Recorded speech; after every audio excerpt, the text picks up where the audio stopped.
ఏపీలో టీడీపీ కూటమి తాజాగా సమావేశమయ్యి రాష్ట్రం నుంచి ఖాళీ అవుతున్న 4 రాజ్యసభ సీట్లను ఏ విధంగా సర్దుబాటు చేసుకోవాలన్నది సమీక్షించింది. ఉండవల్లిలోని చంద్రబాబు నివాసంలో జరిగిన ఈ భేటీలో జనసేన అధ్యక్షుడు పవన్ కళ్యాణ్, బీజేపీ అధ్యక్షుడు PVN Madhavan, AP TDP president వల్ల శ్రీనివాస్, జనసేన రాష్ట్ర ప్రధాన కార్యదర్శి నదెండ్ల మనోహర్ హాజరయ్యారు. ఈ సందర్భంగా జరిగిన చర్చలో ఏపీ నుంచి ఖాళీ అయ్యే నాలుగిటిలోని 3 తెలుగుదేశం పార్టీ, 1 జనసేన పంచుకోవడానికి నిర్ణయించారు అని కూడా తెలుస్తుంది. బీజేపీకి ఈ దఫా ఛాన్స్ లేనట్లే అని కూడా చెబుతున్నారు. ఇక ఏపీలో ఏ పదవులు అయినా తమాషా పద్ధతిలోనే పంచుకుంటూ ఉంటారు. కూటమిలో పెద్దన్న ఆయన టీడీపీ సింహభాగం తీసుకుంటే తర్వాత ప్లేస్ లో జనసేన ఉంటుంది. బీజేపీకి 3వ అవకాశం దక్కుతుంది. అయితే రాజ్యసభ సీట్ల విషయం తీసుకుంటే 2024 నుంచి 2029 మధ్యలో 12 దాకా ఖాళీ అయితే అందులో బీజేపీ వాటా ఇప్పటికే 2 సీట్లు ఇచ్చేశారు.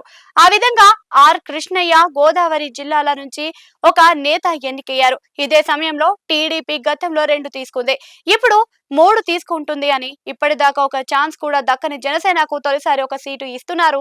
రానున్న కాలంలో ఇదే ఫార్ములా ప్రకారం సీట్లను కేటాయిస్తారని కూడా అంటున్నారు.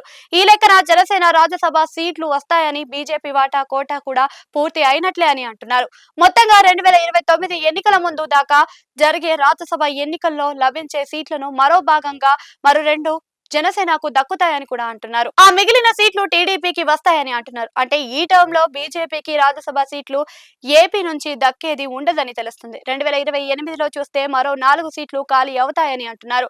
ఆ సీట్ల విషయంలోనూ జనసేన టీడీపీలకే షేరింగ్ ఉంటుందని అంటున్నారు. ఇక ఏపీ నుంచి బీజేపీ తరఫున రాజ్యసభ కోటాలో పెద్దలు సభకు వెళ్లాలి అని అనుకుంటున్న వారికి నిరాశ కల్పించినట్లు అంటున్నారు. అందులో మాజీ ముఖ్యమంత్రి ఒకరితో పాటు కీలక నేతలు ఉన్నారని చెబుతున్నారు. ఇక తమిళనాడు నుంచి అన్నమలైకి ఏపీ కోటాలో సీటు దక్కుతుందని ప్రచారం అయితే సాగినా అది కూడా ఉత్తిదే అని తేలిపోయింది.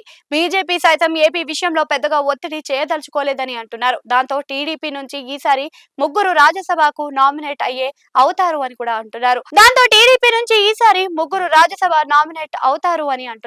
జనసేన అభ్యర్థి ఎవరో తేలాల్సి ఉంది. ఈ నెల 8న రాజ్యసభకు నామినేషన్లు దాఖలు చేసేందుకు గడువు పూర్తి అవుతుంది. ఏపీ నుంచి 4 మాత్రమే పోటీ పడితే వారంతా ఏకగ్రీవంగా నెగ్గినట్లుగా ఈ నెల 11న ప్రకటిస్తారు.